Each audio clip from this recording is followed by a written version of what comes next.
So I have something that happened to me that still affects me to this day, just because of the way that it happened.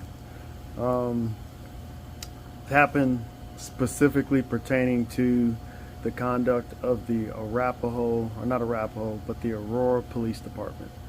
What happened in this case is someone I was with, used to be married with, they were getting violent like they had done before. And there's plenty of people that have been in these circumstances just like me. I had called the police before. There's probably 31 different calls where she had activated the police in an effort to get me either murdered or for them to take my life by their hands. She did this by the language that she would use to exacerbate what she was going through and how she was going to lose her life. What she did in that term, she called the police and told them that I was going to take my life. Never expressed anything like this. Matter of fact, she had a son that was in the car with her asking her why she did it when he saw the amount of police force that showed up. So she told them that was the case. And I'll let you know, the way they showed up with more than 40 officers. They showed up with 2 dogs. They showed up with 2 SWAT teams. They began to knock down cameras. Mind you, I'm a veteran.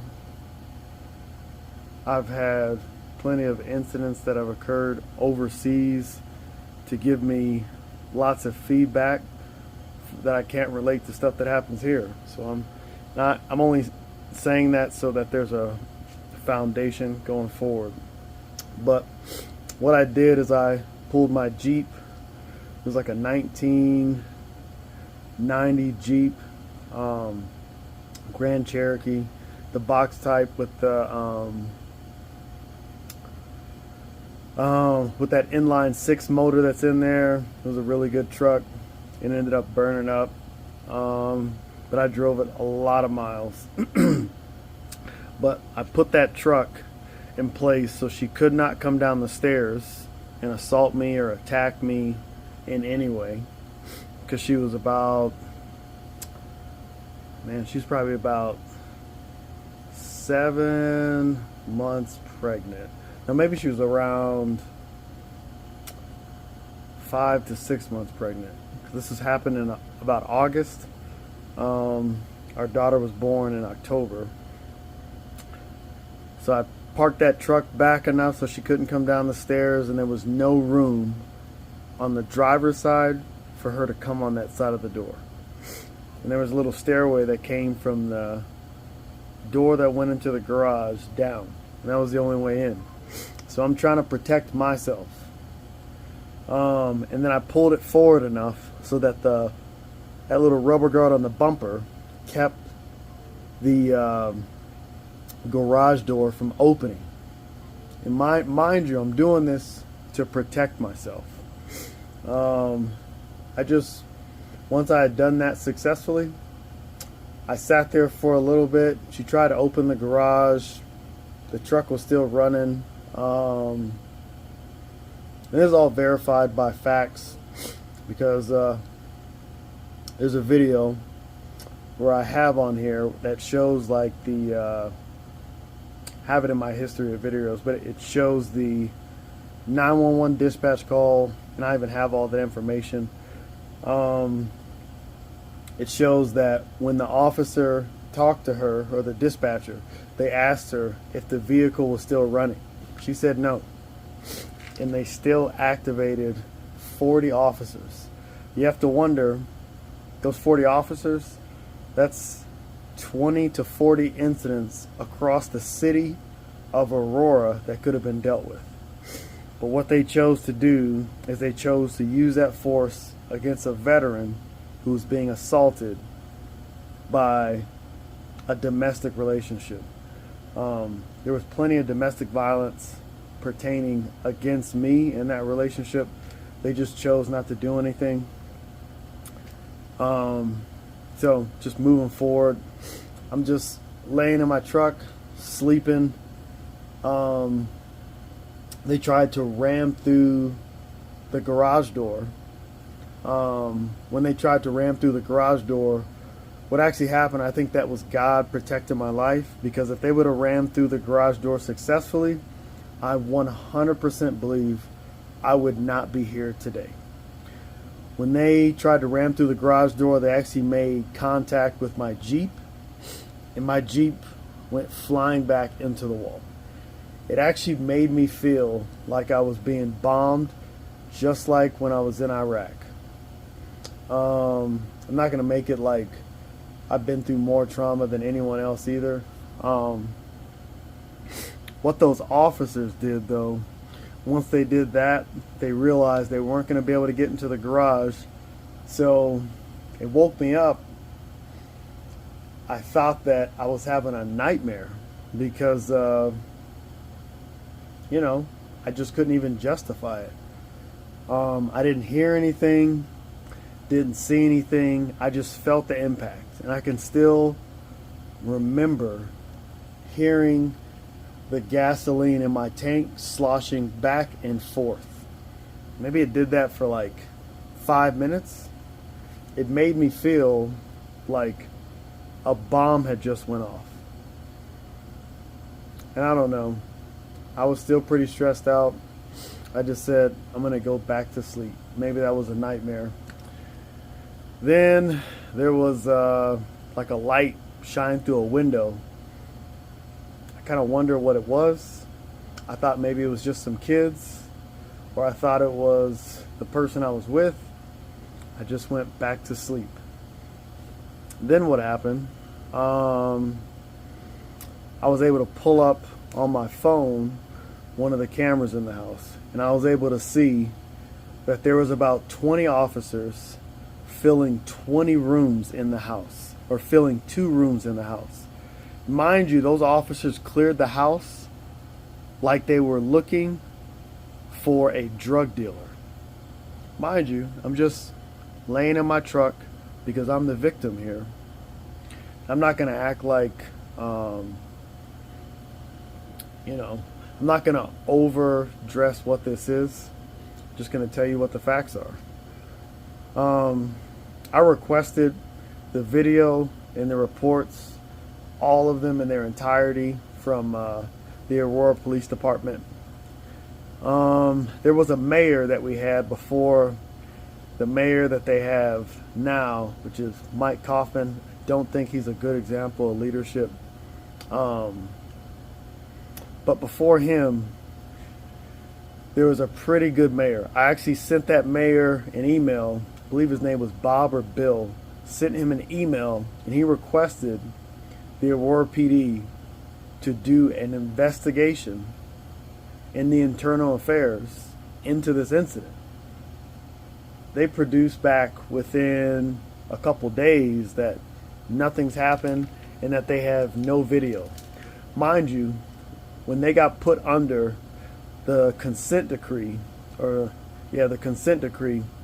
they have this report listed right in the consent decree, because it's the only mental health call in that whole year. But they told me, through multiple requests, violating the Colorado Bureau of Investigation's Open Records Act, the CORA, the Colorado Open Records Act law, and violating the federal law by not producing that content, the video. Mind you, I told you there were 40 officers in that house involved in that incident, and they chose to cause more trauma to a veteran who's just sleeping in his truck.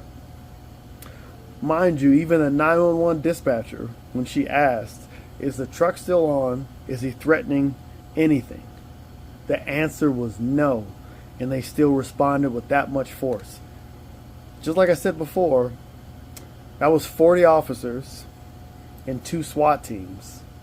And I remember being taken out because after I saw them on that video and I came out, they put a tripwire on the handle of the door leading right into the hallway from the garage. I remember there were 2 dogs barking at me in the hallway.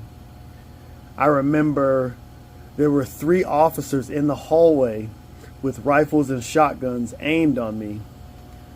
Mind you, I'm just a veteran that's been sleeping in his truck to avoid abuse and domestic violence. Because to me, if you can make a barrier between you,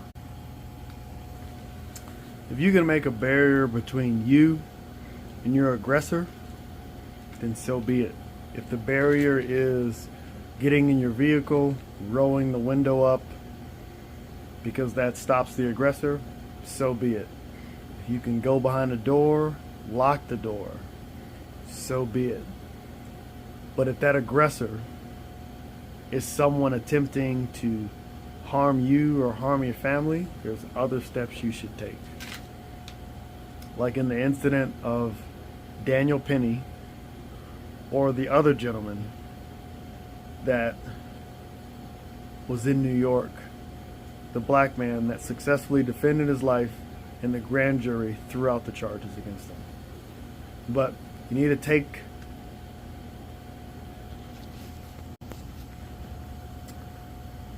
make sure that you are protecting yourself, and also protect yourself from law enforcement, because there's good ones out there, but the ones that show up that are not prepared to protect your life could end your life. So you need to have that in your mind, to be aware of that, because if you're not and you look at them like help, you might lose your life because of that. So what they did, once I crawled about 20 feet from that door over to them to have me handcuffed and arrested, I actually had a sergeant that was on site there. He told me as he laughed that he knew that I wasn't a threat, but he thought they would just use this as a training. They decided to put me on a mental health hold, which had no substantiation at all. There was no domestic violence that came from that. But still, I was someone that was experiencing domestic violence. And what they did is they defended the person doing the domestic violence. That's why you need to do things to make yourself aware of who's showing up for you. I just wanted to share this with you so that a lot of people out there, men and women, so that you can prepare yourself with knowledge and the law to understand when the law is wrong, so how you can hold them accountable. And that mayor, that good mayor that we had back then, he was actually an interim mayor. He wasn't even elected, but he was an interim mayor. When he requested that investigation, they closed it within 24 hours. And they refused to release anything. They chose to label me as always the aggressor. There was even an incident that there was a video that has some content on there where they labeled me as the bad guy before they entered the home. There was a knife used on me, and they still chose to not do anything. All this was recorded. The entire knife attack was recorded, and they just told me, why didn't you take the life of the other person? To me, life is precious, and if you don't have to end someone's life while defending or protecting your own, then you don't have to.